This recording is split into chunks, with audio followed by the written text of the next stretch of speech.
For daddy, for dove, we do for love. We still represent rap style, jollof, parkour. You my nigga, you love the game. 95 for potato, you drop the gym. We support hip hop from all like this. Mon la entre coup de baraque ak Wagay waaw dégg na loolu bu baax dégg na ne kon concept bi ci denc positivité la waaw kon peut-être boo ko soogee dégg mun na nuroog violence mais kon leneen moo ko lan waaw kon mu weesu leneen loolu message bi nga xamante ne moom ngeen di jël di ko jox askan wi pour ñu jël ci yoon bi nga xamante ne mooy yoon bu baax waaw rawatina ñi nga xamante ne ñooy jeunesse léegi day ñëw ci maanaam yéen seen concept daanaka retracé ngeen ko sax ci li ngeen jot wax yëpp mais juste pour ñu defaat foofu noonu benn accent ci ngeen wax ñu yéen lan mooy seen concept lan mooy seen philosophie waaw. concept ci côté hip hop. li ngi sound bi ñuy wax hardcore bu dégg hardcore xam ne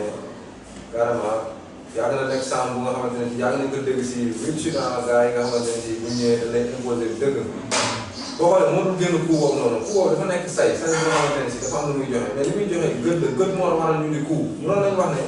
mënoon nañ ko tuddee beneen tur ñoom comme mbooloo mi wala déedéet mais coup boobu maanaam faaw na mu ëmb quoi gët boobu mu ëmb la day tax lu ñuy ñëw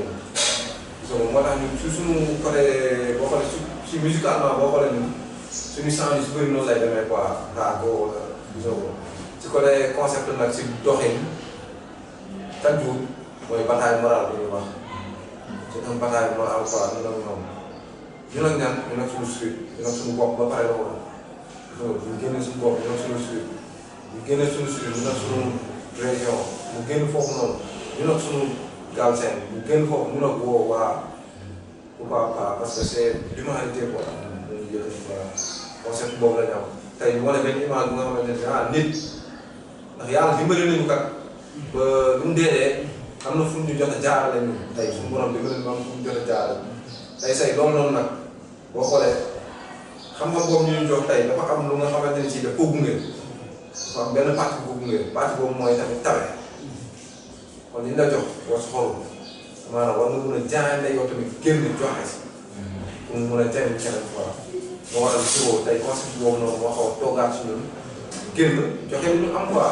ci xel mu sell mooy bataille morale boobu noonu tey du côté violence wala non du bara toxul sax si jéem violence ñu si bëri nag da ngeen dikkate côté boobu noonu parce que da ngay yem si jëmm ji mais jëmm ji bu si yem bëttal ku du bara ak bëtt ko mooy musu ndox bi lay jox tamit musu ndox boo ko gàddoo rek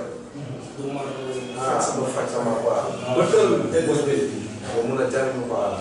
ak ça côté boobu noonu la du bara ak di ñëw maanaam ay xéwal kese la mais foog ñu saralee waaw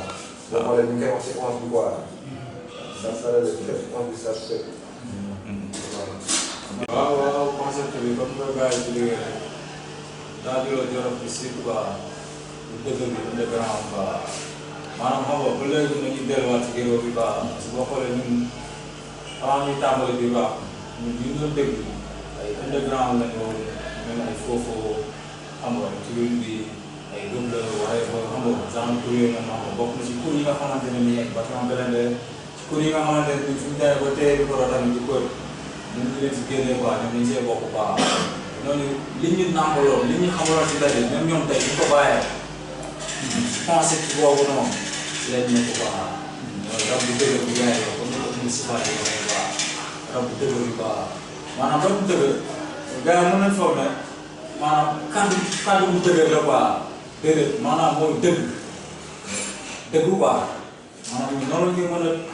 firee pour gars yi mën a comprendre quoi mais léegi dañu dem si dañu ne rab bu dëgër ak rab bu nooy non rab yombul pour man quoi rab amul lu nooy dëgg la quoi moo tax xaqal laa ne moom léegi ñun si rab bu dëgër boobu noonu si xeex bi la ba tey buñ ko mës a cëy suñ demoon ba yor ay milliards tuwo yu ngande la ñuy sol ay laafa ci seet yu ngande yi gars yi doon sol yi nga xamante ne ñun bi leen gis seen jamono ñuy tëb di dal di jógi di ko def ñun li ñu xamoon ba léegi ñun moom la ñuy def buñ ko mës a cëy quoi parce que ñun noonu la ñu noowee hip hop bi quoi concept boobu noonu ñun si la nekk buñ ko mës a changé waaw mooy rabu dëgg maanaam muy dëgg quoi ñu wax loolu mooy suñu concept quoi. ok waaw comme tu yow loo ci kii indi foofu. lu ndaw la rek parce que gars yi wax nañ la mais concept bi ci leen rek la tëggu mooy kuddu baraag wala jooni réew yaay jël yi wala ñi ñuy wax waga yi maanaam ñoom lan lañ indil Sénégal wala Afrique wala àdduna bi lan lañ leen njëriñ comme ni ñu koy waxee rek maanaam dëkk ci dëkk maanaam njëriñ waa dëkk moo gën yaay jël léegi ñun lan la ñu war a indi te ñun loolu noonu tey jii boo xoolee comme ni ko sama gars yi expliqué concept jooni réew kuddu baraag loolu dafa nekk seen deret dafa nekk seen deret quoi nekkul loo xam te ni lu ñuy tricher la dañuy toog fii expliqué bu ñu demee fee dund la leen déedéet maanaam ñun suñu kàddu ak suñu dund benn la yaa ngi suñu kàddu ak suñu dund benn la mooy lan tey jii nan la ñu war a mën a def ba nga xam te ni jeunesse bi nga xam tey jii nii dañ leen amuñu maanaam bonne information bi nga xam te ne tey jii nii maanaam ci lañ war a mën a jógee ci benn live mbedd bi yaa ngi am benn esprit boo xam ne ñoom ëllëg dañoo war a nekk benn kilifa ëllëg dañoo war a yore responsabilité yoonu njaboot pourquoi pas ñu nekk un président wala un ministre wala un député maanaam ñun concept boobu noonu lañu ñëwee quoi mooy concept bi nga xam te ni maanaam teggi lu négatif pour teg lu positif teggi lu bon pour teg lu baax maanaam dindi la dem teg leer mais nag comme ni ñu koy waxee affaire yi jamaa ci bëri yi yaa ngi ne départ bi nii maanaam ci dox rek moom boo ko mën a xool quoi mais ki nga xam te ni chaque jour moom dafa jàppee boppam nit rek maanaam ñun dañuy indi du ko gaaw a gis mais nag ci beneen côté bi la dem ci wàllu musique ak li nga xam ne ni projet jooni réew la ci wàllu social wàllu économie ainsi de suite boo ko teg li nga xam ne ni suñu projet la ci wàllu musique boo ñëwaatee nag fekkaat na nag ci wàllu musique chaque jour mooy li ma lay wax maanaam da ngay fekkaat ñoo xam ne nii yaa njëkk benn am nañ fu ci lu ñuy def am nañ fayda ci lu ñuy def xam-xam la comme ni ko Zouglou expliqué musique bu mënti doon nekkul musique boo xam ne nii yaa njëkk musique bu tappale la quoi yaa ngi ay musique bu nooyee ay musique bu dëgg rek noonu la loolu musique dafa nekk loo xam te ni il faut nga gëstoo sa moyen comme ni ko Baye Kane doon expliqué ne man sama musique yaa ngi jigéen bu ko taxawoo parce que lan da ci doon xalaat yoo xam te ni tey jii nii da ngay taxawaat parce que ñun li ñu gën a neex sax mooy sound yi nga xam te ni gars yi ñu ngi koy joué ñu taxawaat ci texte yi ñu laaj ñu dañuy wax fii lan la mais du cadre da ngay déglu sound bi après dem rythme yi dem noonu mais li ñuy wax ci biir texte yi parce que dañuy jël suñu esprit maanaam di ko gas. jël suñu esprit maanaam di fikku ci li nga xam ne nii tey jii heure bu ñu génnee rek maanaam jaamu yàlla yi lañ bëggee loolu moom mooy concept kuddu baraag jooni réew quoi. beneen question bi moo ngi ñëw ci dama leen dégg ngeen indi ne maanaam hardcore ngeen def hardcore mu doon style rap boo xamante ne mun na ne ci njëlbeen ba léegi gisoon nañ ko moom moo nekkoon le noyau moom mooy li ñëpp doon def. ñu gis ne moom ngeen di def ba léegi mooy ci li ngeen wax selon seeni parole est-ce que loolu mën nañ ko tuddee évolution loo xamante ne njëlbeen ba léegi ñoo ngi koy def est-ce que jotul évolution am parce que bu dee hardcore la nga gis ne chaque jour rap juuxu la affaire bi ñaan gëdd loolu rek ngay dégg te léegi musique bi dafa évoluer dafa jógee ci étape dem ci étape kon loolu est-ce que du tardement tamit quoi parce que man damay gis ne underground ñi ngeen doon déglu instant ñu ci bëri kenn déggatu leen instant ñeneen lañuy dégg te ñoo xamante ne ba léegi si wàllu ak mën ngeen ñoom avancé nañ ci wàllu âge ba léegi ñu mën a téye micro bi rap la te ñooñu même style yéen bi ngeen emprunté style boobu la nekkoon te style boobu boo xoolee moo leen fàtte jural tardement ñeneen si ñoom ñi ngay dégg dañoo évoluer moo tax ba léegi ñu leen dégg kon donc yéen boo leen suivre même chemin boobu est-ce que di ngeen egg fi nga xamante ne bu ngeen ko egg tamit quoi bu dee mu ngeen toog si yooyu. man côté boobu dama si xaw a aju quoi tey ñu ne évolution boobu noonu jur perfection donc kon y a pas évolution quoi ñun suñu jàppee évolution mooy. nit ki lépp lu ngay def mu mën a jëriñ doomu aadama si jëriñ bu gën a seetlee quoi maanaam tey boo xoolee lii nga akoo defar si ay jëmmi nit non moo ëpp que si sound bi booy def léegi lu muy defar quoi sound bi boo xoolee lu si ëpp perfection la parce que sound boo xamante ne tey bu leen woon maani sexe xam nga waaye xam nga blow business lay woon quoi te yooyu noonu amul benn société bu ñu mën a defar amul benn société bu mu mën a defar quoi comprendre nga ñu nag boo xoolee tey dafa ceeñ bëgguñu dara changé noonu yaa ngi ko ñu ëppal dund boobu noonu gën boobu noonu ci wéyeen rek gisoo moo waral tey sang boobu lañu yëg moom xaaxoo boobu lañu yëg te amaana moom lañ mën sax laay wax quoi moom lañ mën ak nit ki di nga xam ne mënoo ko boo ko ñemee def rek maanaam tricher bi loolu lañ mën si xaaxoo boobu lañ nekk si lañuy xelal la suñu liir quoi quelles que soient les circonstances nañu gaa yi dégg nañu gaa yi bañ a dégg mais bu dee benn nit tey conscientiser nañ ko si rek ñun am pour ñun nag atteindre nañ suñu objectif quoi que jëlee fi nag sama boobu noonu ngay wax noonu boobu nga xam ne day perfection ñun ñu si tànk yooyu noonu nga dafa bàyyi ko jëlee pour si quoi pour jëlee fi noonu pour bu si doon aussi jëlee ko si amee nañ ci yokk rek. waaw comme ça ñu expliqué boo xoolee sànq ñu expliqué wax naa ko quoi c'est-à-dire bu fekkee gars yi ñoom dañoo évolué te amul dëgg pour man gars yi dañoo essayé quoi parce que seen débat li ñu doon wootee comme ni ko expliqué encore quoi comme ni ma ko waxee woon quoi du dëgg du ñu ko dëgg la dëgg ak façon bi ñu koy waxee quoi am na koo xam day taxaw yu ko wax am na koo xam ne day toogee waxtaan ak yow nag te ñun ñu koy def même bu dul suñuy changement ñu koy def ñu ngi toog booy di waxtaan ak ñoom yeneen ak yeneen ak yeneen ak yeneen xëy na ñoom dañu leen ba si biir moo leen di use leen quoi politiciens yi nga xam ne ñoom lañ doon ngoos jëm di leen saaga wëlbatiku use leen di leen jox moonin gars yi di leen jox moonin bit di leen jox moonin franc-maçon leneen ak leneen gars yi ceen business bi kon temps bi demul comme jaar ñu koy expliqué boo xoolee temps bi dafa ceen gars yi doo dégg ñu sonn si ñàkk booy yi doo dégg lu ñuy def nañ génnee booy si mbedd bi pour ñuy xaan sànni xeer yàq mais loolu dama lu réew dafa am fu mu jëlee affaire bi am fu ñu ko yóbbu quoi yàq dëkk bi ñun pour ñu ne affaire bi évolué na ñoom li ñu doon def ak moyen bi ñuy enquête ñoom seen biir kër yi lay yem coow li wax ji si rajo yi si télé yi fa lay yem parce que dafa am lu ñuy ñaan ni ñu koy waxee ci gars yi dem jox leen ko quoi par rapport ak ñun. mooy comme ni ko gars yi expliqué rek xam nga tey jii boo xoolee musique mën nañ ne leen mu ci nekk maanaam tur bi bu muy juddu maanaam ci benn réalité la juddoo mooy hardcore boobu noonu ngay expliqué tey jii ñu ko xam maanaam ci ghetto maanaam ak rek bi xam te ne ba si ay ñoom Malcolm X gën na sori ay Marcus Garvey ainsi de suite yàgg di ci xeex ba nga xam tey jii gars yi dem nañ ba boole ci musicalement maanaam tuddee ko hip hop yaa ngi di ci wax seen soxla mais li ko taxoon jóg leen kese la ak tur bi mu mënti wooyee mooy bañ bi mooy lan maanaam mooy tey jii nii maanaam métti bi nga xam ne ni gars yi ñu ngi koy dund maanaam coono bi galère bi ainsi de suite yaa ngi jëli ñàkk a lekk bi ñàkk a naan bi xam nga da ngay feebar yow hôpital bi nga waroon yaakaar sax yow hôpital boobu yow ngay daw yaa ngi jëli ak injustice lu bëree bëri mais nag tey jii nit ki dafa am koo xam ne ni maanaam moom li muy wax moom nekk ci biir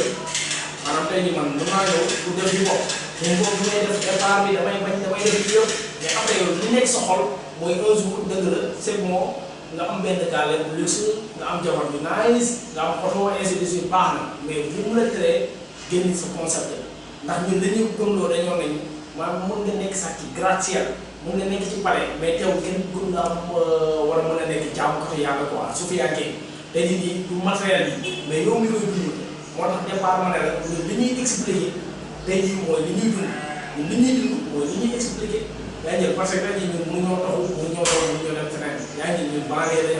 xam nga wut bi lañ xam nga lu métti lañ xam ainsi de suite léegi nag bañ bi nga xam ne nii bañ nañ ko suñu rakk jaar ci moo waral ñun ñuy faray tamit hardcore bi nag benn affaire la maanaam milieu musical dafa nekk benn milieu boo xam ne nii gars yi dañoo daw laaxul quoi mooy des gars yi dañoo def copier-coller mooy lan dañuy copier benn nigérien wala ñu copier benn américain boo xam ne nii yaa ngi jël ay sound yu muy def tey jii nii maanaam yow da ngay leer nañ nii jarul ngay dóor sa doom mooy li ñuy wax rek yow ci génn nga nekk da ngay gis koo xam ne day clip mais clip boobu noonu moom ci génn la nekk mooy gisee mu rafet parce que moom loolu lay xalaat maanaam di nekk ci biiram moom nga bëgg a génnee ci biti quoi yaa ngi jël léegi génn boobu nag yow heure bu ñu la yeewee rek automatiquement yow génn boobu noonu day dem quoi mooy war nga gis booy yu ci bëri après ci lañ leen di trompé booy yu ci bëri ci lañ jaar di naaw yaa ngi jël di dem ci boîte de nuit yaa ngi jël di këdd seen xaalisu papa wala di dem ba drogué nga gis ay scandale yu ci am parce que lan mooy réalité bi nga xam ne ñoom war nañ koo dund ñoom dunduñu ñun suñu concept mooy chaque instant rek mooy li ñuy wax ñun bu jaree ñun ñu ñàkk pour people bi am bu jaree ñun ñu ñàkk pour suñuy rakk am wala suñuy jabaar ñu bañ a sonn rek loolu mooy suñu concept loolu mooy hardcore bi nga xam ne nii maanaam na xat ci ñun mais nga neex ci yeneen yi ci benn côté quoi ba nga xamante ne nii positif la ñuy indi loo xamante ne nii chaque instant rek suñu concept yaa ngi boo ñëwaatee suñuy sound nga déglu foofu la ñuy gën a bëgg saa def ñu seetluwaat ci suñuy sound ba nga xam tey jii nii di nga xam ne carrément ñii li ñuy wax am na benn xam-xam am na benn maanaam yëg-yëg ak benn dayoo boo xam ne nii yow ni nga ko gis ci ginnaaw quoi loolu moom mooy suñu kii ci côté boobu quoi. ok léegi foofu bu ñu xoolee di réalité bi xew ute nag ak li ngeen di wax nii réalité bi mooy lan bu ñu xoolee artistes yi fayeeku léegi ñu bëri defuñu genre musique bi ngeen def wala boog man amaguma information artiste bi def comme musique bi ngeen def nii tey aaram dundal ko carrément loolu ne dafa créer benn genre structure su mel ne Matador par exemple structure la créer mun na ne mu am ay après indil na ko ay revenu moom ak ñam ko bokkal xaw ma awma ci information yoo xamante ne mun naa ci yaatal mais xam naa ne loolu it ñàkku ci dara dégg nga kon peut-être loolu moo ko bokk na ci li ko may dara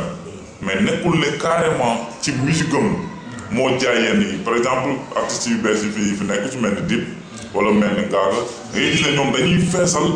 ay stade ak yooyu yëpp te pourtant doxee wuñu comme yoon mi nga xamante ni moom mi doxee te boo xoolee tamit people bi ñoom lañ gën a support que hip hop bi nii tey est-ce que loolu du leen def dara est-ce que possibilité mun na am ba hip hop bii ngeen def nii tey mu mel ni tey genre hip hop bi nga xamante ne moo xew te moom la gars yi bëgg tamit d'une part waaw. lu ñu gëm la ñun lu ñu gëm la quoi. bu loolu nga xam ne lu ñu gëm la loo xamante ne si dañ siy dox. maanaam tey nit ki lu ma gëm tant que doxoo si jëf maanaam loolu si résultat quoi te loolu lañ gëm te dañ siy dox quoi amaana tey boo yooyu mën na ñoom seen gis-gis moo egg foofu noonu quoi. loolu noonu loolu duñ ne leen non c'est forcé dañu war a def encore wala après non mais ñun encore lañ sentir moom la ñuy yëg te mooy seen dund maanaam quoi te tamit mooy li ma la waxaat delluwaat bi la wax moom lañ mën benn texte yi maa ngi wax si commencement émission bi ñun bi ñu bàyyee jàngale bàyyee yeneen business rek dañ dem ci métier pour am xaalis te métier yi ba léegi ñu ngi si di am xaalis dañuy gérer famille yi ba léegi kon maanaam nekkul si sound rek dañuy xalaat pour suba ñu mun si am lu quoi te tamit ñu ngi si yeneen projet yoo xam ne ñu koy teg yoo xamante ni ñun dañu ñuy leer ne projet yooyu noonu day jàll te dañ siy régler moo leen par rapport ak sound bi quoi kon du sound moo leen blague pour moo leen sound bu la blague pour moo leen rek di nga pervertir yu bëri amaana di nga def clip bi nga xamante ne si dañ leen tey di nga si ànd ak système boo xam ne tey bu doon si bi nga xamante ne seen boppam day baax du si ànd comprendre c'est clair kon bu ñu fenn nit ñi pour encaisser bu ñu nax nit ñi pour encaisser wala bu ñu wane beneen image boo xamante ni bokkul ak loo xamante ni suñu réalité dëkk la pour encaisser dañu mën a gën bi wërsëg nag moom yàlla la quoi wërsëg moom si góor la quoi foog nañ koy xaaree quoi yàqal ñu ko fenn quoi te tamit dafa am benn anecdote grand Jules Faye c'est un grand artiste di ko bëgg de passage dama gis keroog benn émission bu ko doon seetaan mu defar benn genre toogukaay xale bi comme ça xale bu bëgg a dem toilette quoi ñu defar toogukaay ba pare defar si loo xamante ne si maanaam da ngay sànq sutura mu créé benn affaire bu mel noonu tax da ngay xam ne kon kii artiste bi muy wootee daf ko nekk lu xam ne da koy dund. anyway every time yow kese si musique quoi mooy li nga doon wax ñun musique peut-être dafa yeewu si ñun mais artistiquement am na yeneen ak yeneen yu nekk si ñun te yooyu noonu ñu ngi ko si xetal di ko dundaale te yooyu noonu bu ñuy fay moo leen tey. ñu si njëriñ ay doomu aadama ak ça moo waral kon nekk musique bi rek si leen base ñun pour am xaalis non moo waral tey gisoo perfection boobu noonu si côté musique boobu noonu bëgguñu ko dund jamais de la c'est ça. loolu waral nag suñu concept ñu yem foofu noonu di dëgëral nag suñu xaakoo boobu noonu ñu daan liggéey. waaw mën na kon waaw. waaw boo xoolee comme li nga expliqué rek comme ni nga ne booy yi ñu feesal stade yi ñu waree ba dëgg la mais tamit am na ñoo xam ne ñu ngi def xaakoo ñu ngi def trop dëgg la ñu ngi feesal ay stade. exemple kan ñu ngi fay ay money affaire exemple kan pour yoo xamante ne ñu ngi fi kilo mu ngi def ñu dox. mais kilo boo xoolee mu ngi feesal. des fois day def dirty sauce des fois mu indi lii dañuy gën ay sound da ngay dégg. sound typiquement dirty sounds la. day def dirty sound. waaw mais maanaam kii la da ngay gis loolu dëgg kii la bi ñuy wax. ko lay def quoi. nga ñëwaat si Sonatel ñu koy def ñu ngi feesal ay saal yoo xam ne day yëngu gars yi sax. c'est-à-dire affaire bi comme li nga la waxoon rek dëgg la quoi dëgg la li nga xam ne bii di fi nga nekk ndaw mu gëm ko mu dëgg si yow yàlla da koy fay quoi. dañ ko gëm te boo xoolee ñoom fi ñu tàmbalee dañ leeroon na leen ne ñoom fii dinañ fi egg ji quoi. parce que da ngay gis dañuy nekk ci benn wéy day am label bu ñëw pour buux leen. daa gis loolu dafay am label yu fi nekk yoon day gis kudd baraak da koy leer na kudd baraak mii nii day dem. mais dañ lay bëgg récupérer pour téye la. parce que enragé wu leen quoi boo xoolee loolu moo fi yàgg affaire yi noonu quoi. te booyoo noonu comme ni ko jaar expliqué quoi affaire bi nekkul dañuy forcer ne nit ki lii nga war a def mais il faut ñu xamal leen ne leen musique comme ni ko observé musique du foowukaay yi. musique du foowukaay yi. musique dafa bokk ci loo xamante ne nii ñi ñu gën a respecté ci àdduna bi ay musiciens lañ ay artistes la ñu. waxuma ay président rek ay musiciens lañ ay artistes la ñu quoi mais fii booy dañuy gis ku toog école ba école dambu toog ba heure bu la neex da ngay rap jël ko def ko foowukaay def ay clip yoo xamante ne nii bu doon fa sër comme ça bu expliqué. doo leen jël bu doon yeneen ak yeneen te booy si bureau yi lañ juddoo si bureau yi lañ yaroo. mais am na leneen lu ñu war a wax loo xamante ne bii ñoom mu ngi seen biir saa dund nañ ko mais di ko def parce que moom it boobu noonu ñu doon rafet di ko gént ay piscine ak yooyu noonu ñoom yooyu la ñuy bëgg am dawal oto bu rafet romb booy si bureau bi toog di dox wala toog di kàtt ñu nëbbatu booy seey ñooñu juguñu pour defar quoi juguñu pour defar quoi dëgg la nag seen wéy la ñu ne doo dugg si ami seen mënuñ di ko def seen gaale quoi mais ñun dañoo teel a gindeeku si mbedd mi si waar parce que ñoo juddoo si ay famille yoo xamante ne nii ñun ñoom ñoo ñu njëkk gëmloo ne su ngeen jàngul uti leen métier ñu jàng métier nekk suñuy affaire yoo xamante ne ni amul benn label amul benn studio amul benn garantie bu ñuy dem di leen ñaan naan la ngir yàlla wala ñun ñu tegal la baraada ën ñu defal la lii grand génnee ñu dugg na fi génn fi déedéet moo nañu suñu projet bi ñu war a njëkk génne bi nga xamante ne ni album la war a nekk Move sans trace lay tudd maanaam loolu mooy da see bokk mooy Move sans trace boobu mooy tas bi nga xamante ne ni yenn grand yi parce que fii gars yi dañuy wax ñun doxuñu si yoonu dafa fekk nit ñu teel a préparé loolu ba pare aussi dañoo teel a comprendre hip hop street business la il faut nga nekk si benn dil boo xamante da lay leer na léegi si musique bi nga ko yaakaar instant bi nga nekk nii quoi da koy jëlee foofu di ko si def ñun loolu dañ ko teel a comprendre bi ñu nekk ay ndaw quoi gëm suñu bopp nag si lépp lu ñuy def si lépp lu ñuy mën def dañoo foofu dafa am benn contradiction bu am parce que su ma juumul jaar doon wax sànq ne xaaruñu ci hip hop bi xaalis. doo nga indi benn kàddu nga ne hip hop dañoo teel a xam ne street business la. te on ne peut pas dire business sans dire money. kon foofu contradiction day am. waaw kon foofu noonu loo ko mën a laa ko mën a déggee kon. c'est-à-dire moom comme ni mu expliqué maanaam street business boobu noonu du maanaam dañu nekk si hip hop bi di jël tiset hip hop di ko jaay maanaam dafa am dañoo am suñu business boole ak hip hop dañoo teel a comprendre da ngay def business moo xam da ngay ñaan moo xam da ngay liggéey moo xam da ngay jaay code moo xam da ngay jaay affaire yooyu noonu te hip hop comme ni ma la ko expliqué au départ quoi boo xoolee fii gannaaw fi njëkk di rap fii ñu si bëri laa bu ñu la wax métier bi laa am rap kese lañ toppoon ñun loolu dañoo teel a daal moo tax ma ne la ñun dañoo teel a gi nekk si mbedd hip hop parce que yëpp dañu doon bàyyi xel quoi maanaam yëpp dañu doon bàyyi xel pour ñun nan lañ war a mën a ñëwee quoi parce que ñun nit ñi fi toog yi ku si nekk da nga nekk sa gaale sa famille. c'est business boobu noonu te nekkul si hip hop bi dañu xam nañu ñun dañuy def hip hop. ok côté boobu laa doon expliqué pour mu leer quoi. da nga ci indi wala waaw. benn tënk bu ndaw rek xam nga tey jii boo xoolee comme ni nga ko expliqué maanaam ñu indiwaat maanaam historique yu tuuti rap Galsen am na benn moment boo xam te ni comme ni ñuy waxee ay jant beeg suñu fële nekkoon nañ ci mais benn ngelaw la woon boo xam ne nii automatiquement rappage boobu boo xoolee 98 bi mu ñëwee maanaam da ko foge. yaa ngi jëli nga gis bu yëpp jamono jooju noonu yaa ngi jëli après fee yëpp maanaam dañ leen gas suuf quoi nga gis bu yëpp jóg yaa ngi jëli ñi nga xam te ni ay nante lañu yaa ngi jëli rab bi amaat benn buzz amaat benn doole boo xamante ni parce que li tax mooy système bi yomb na tey jii boo toogoon fii di wax sama yaay sama gel sama kër loolu yaa ngi fii quoi ñoo xam tey jii ay franc-maçonnerie yaa ngi jëli wala tey jii ñoo xamante ni parce que tey jii boo xoolee boo yooyu yëpp après am na benn étiquette bi leen taxal boo xam ne nii ñooy ñaanoo yàlla yi ñu taxal loolu yaa ngi te bu fekkee wax say nañoo wax tudd tur wax sangam say assumé yaa ngi fu ñu mënta wooye dañu ñëw toog yaa ngi expliquer li nga xam ne ni tey jii nii dañoo xam ne carrément dund gi lii la mais ñun dund gi ñu bëgg mooy dund bi nga xam ne ni tey jii nii maanaam boo ñëwee ci nga ñuy fekk boo demee ci nga ñuy bàyyi ba xam tey jii nii bëri na ci boo demee ngay wax tey jii nii yenn baale yi ñu mun faa dem dañ koy jouer concert maanaam ñoom dañuy use moyen booy yi maanaam ci direct booy yi ñoom dañuy dund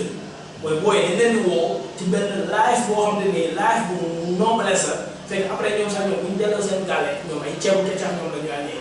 yaa ngi wala ñoom di ñuy lekk wala di ko naan ñoom seen benn copain bu xaw a cap tuuti tane leen tuuti moom moo leen di dimbali ñu dundeewuñ noonu mooy comme li ñuy wax tey jii nii dëgg la xëy na njàng bi dama nañ ba benn moment yàlla dogal li muy dogal mais teewul dañoo teel a comprendre suñu parents dugal ñu dem jàngiwaat métier ba pare gëstuwaat live mbedd bi ba nga xam tey jii nii fépp foo ñu mënta fëgg rek di nga xam ne carrément ñi am na lu ñu taxuñu loo xamante nii parce que être un rappeur ak être un artiste bu benn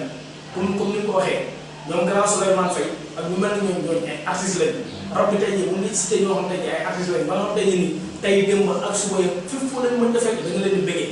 amul kuy taxaw di wax ak ñoom wax joo xamante ni bu dépassé la mais da ngay gis koo xamante ni maanaam bu tegee maayam tey suba moom du añ quoi parce que moom ci maayam bi lay añee loolu ñoo nekk ci ginnaawam yore xaalis mu ne loolu ci parce que lan état bi tey jii boo fi nekkee tey jii naan ay hôpital bi amul sage-femme yaa ngi jëli kii bee war na am fee injustice bi du normal gars yi dañ lay foogee am fu nga teg yaa ngi jëli mais boo fi toogee naan gel bi dafa mool kii bi dafa lii da ngay xool ba ci tey jii boo xoolee culture générale Sénégal loolu dafa touché ba ci tey yow film série yi ngay seetaan yi ci am njëriñ dëgg daw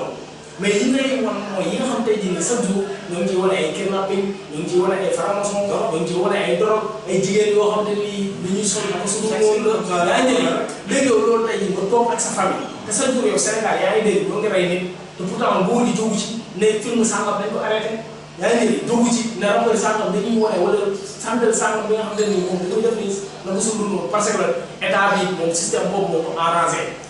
yaa ngi parce que nit ñi mënuñoo sonn ba pare yaa ngi tey jii dañoo ne nit ki tey jii bu xiifee ba pare nga bëgg ko tànjaat yaa ngi bu yàggee da koy sonal léegi da ngay bàyyi ki nga xam ne nii maanaam benn comédien la moo xam ci musique bi moo xam ci rap bi wala ci théâtre bi di ko wax muy reetaan quoi fekk moom biiram dara amu ci mais moom chaque jour foo gis mu ngi bëgg mais ñun dundeewuñu noonu li ñuy dund mooy dañoo war a xiif tey dëgg la mais dañoo war a liggéey pour ëllëg yaa ngi maanaam suñu avenir njaboot wala suñu avenir suñuy rakk suñuy jarbaat forever rakk yooyu jarbaat yi nag du sama rakk man direct wala rakku jàll direct wala jublu déedéet rakk bu ci nekk jarbaat bu ci nekk mu ngi ci loolu monde bi day parce que Koudou Baraat Johnny Rowe nekk loo xam ne nii dafa yem Sénégal quoi dañoo bëgg yaa ngi monde entier yaa ngi ni mooy loolu mooy li ñuy wax rek chaque instant rek dina am loo xam ne nii ngelaw luy daw dina am beneen vent boo xam ne day ñëw te loolu noonu Koudou Baraat dina ñëwaat def mission bu gën a graaw sax li gars yi defoon ko même domaine boobu laa nekk muy suñu seetloo durant bi ngeen di raw yéen a ngi tàmbali su ma juumul 2003 ci Bunara tar ba 2020 ça fait 17 ans am na boo yoo xamante ne ci diggante bi leen judd tey bi ñu ñëwee da leen a dégg fi seen tur egg yéen seen tur eggu fi kon y a problème est-ce que dañuy resté ba léegi ci hardcore boobu noonu ngir lan dañuy wax dëgg mais est-ce que woykat bi wala taasukat bi wala taaxuraankat bi est-ce que ci taaxuraanam boobu mënul wax dëgg jaaral na ci dëggam ba li mu bëgg gars yi dund ñu dund ko parce que da ngeen a jàpp fi ngeen jàpp mooy lan ci hardcore boobu noonu pour lan selon yéen pour defar seen askan téyewaat xale yi mais est-ce que di nga wax kàddu fi ñi ngay waxal fi ñu nekkul est-ce que loolu mën na nekk maanaam li ma bëgg a wax moo di jeunesse bi daa am xeetu son bu ñuy déglu la plupart nekkul ñëpp waaye ñu si ëpp ñi égaré ñi gën a réer boo kon pour ñu bëgg leen suivre dégg wuñ leen dégg nga beneen xeetu son la ñuy dégg son yi nga xamante ne moom la ñuy fekk ci club yi kon pourquoi pas suñu message ñu jël ko ñoom ci ins bi ñuy dund ñoom son bi ñuy dund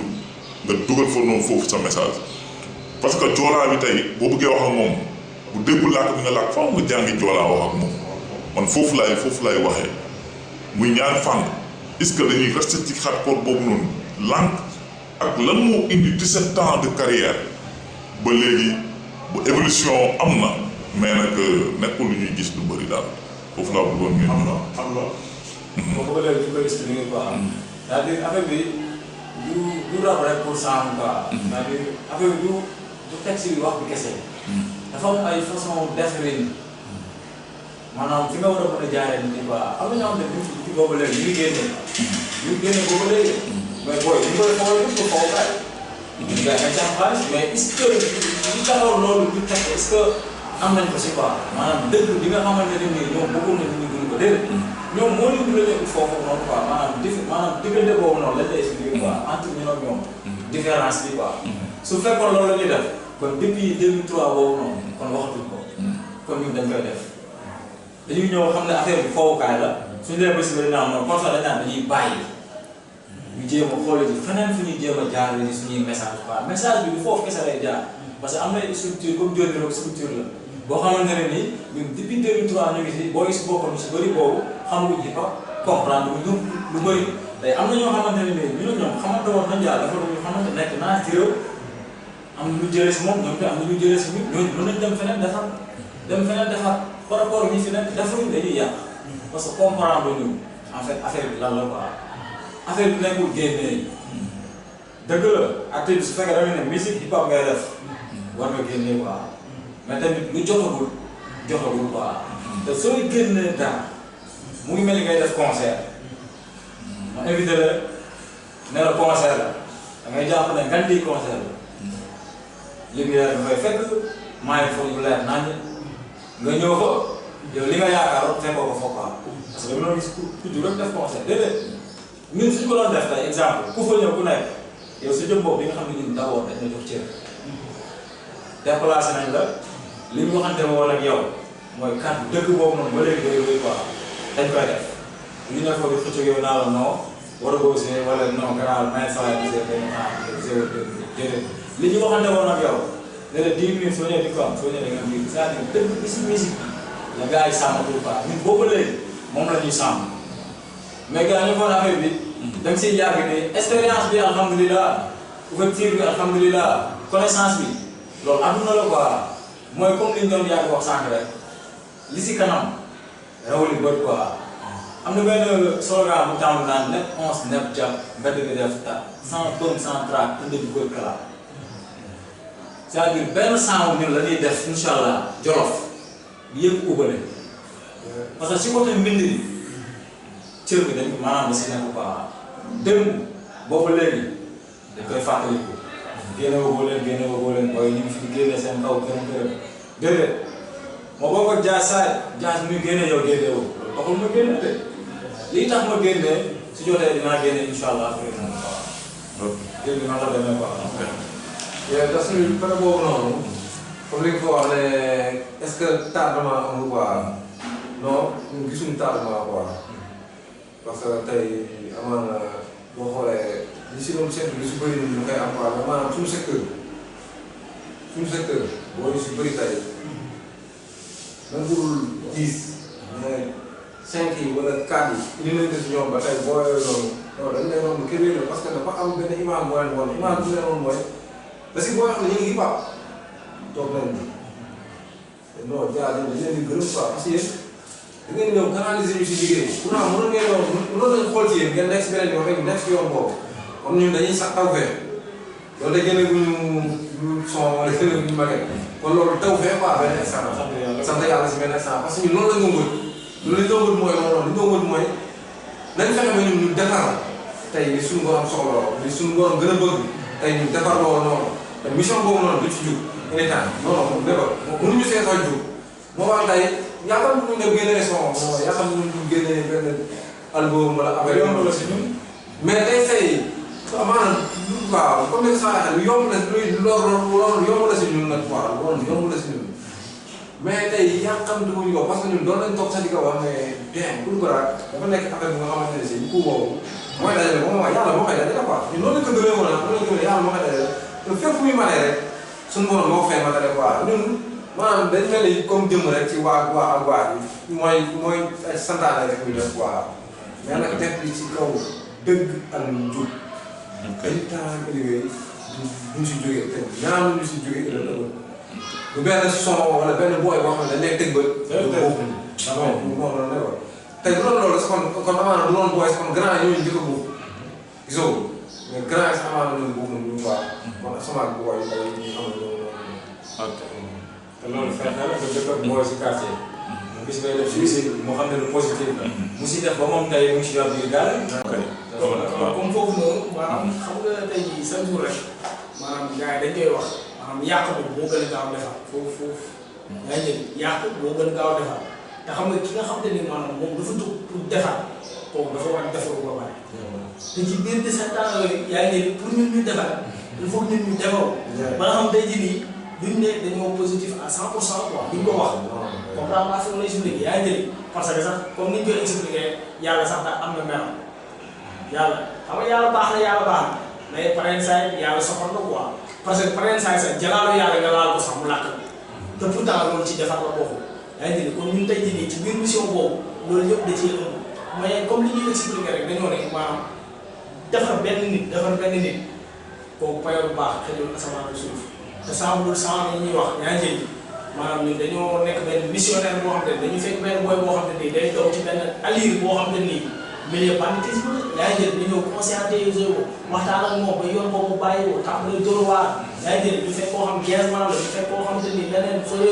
yaa ngi jël ñu tegaat la ci yoon parce que coup de brague la mooy li nga xam te ni groupe bi ram mais jooniroo benn structure la boo xam te ni maanaam dafa am ñeneen sax ñoo xam tey jii nii ñu ngi ci staff bi yoo xam te ni ñoom tey jii teewuñu fi yaa ngi jël mais dañuy liggéey benn liggéey boo xam ne nii ñu liggéey ñu pour ñu wax ñu yéen a ngi liggéey non non mais ñun dañuy liggéey parce que dañoo war a liggéey liggéeyuñu pour ñu wane ñu maanaam buzz comme ni ñu koy expliqué mais ñun li ñuy def dañ koy def parce que c'est naturel loolu suñu la nekk ñun dañoo nekkoon ak suñu grand yoo xam ne nii ay temps amuñu woon fitu sax téye cigarette seen kanam ainsi de suite kon tey jii nii ñooñu bu fekkee dañoo teg ci benn pas boo xam ne nii yàlla dogal na tey jii loolu am na lu bëri lu ñu def si ñun kon tey jii ñun tam bu ñu bëggaatee ñëw pour defaraat suñuy raak suñuy jarbaat ainsi de suite yaa ngi kon waruñoo yaaxam ne mooy la ñuy wax coup bi yaa ngi jël maanaam xeex bi mais ëllëg ëbbët la nekkul loo xam ne dañuy xeex tey pour am résultat tey déedéet kër sax waaye boo koy tabax boo bëggee mu normal il faut nga def ko étape par étape coup de braque loolu la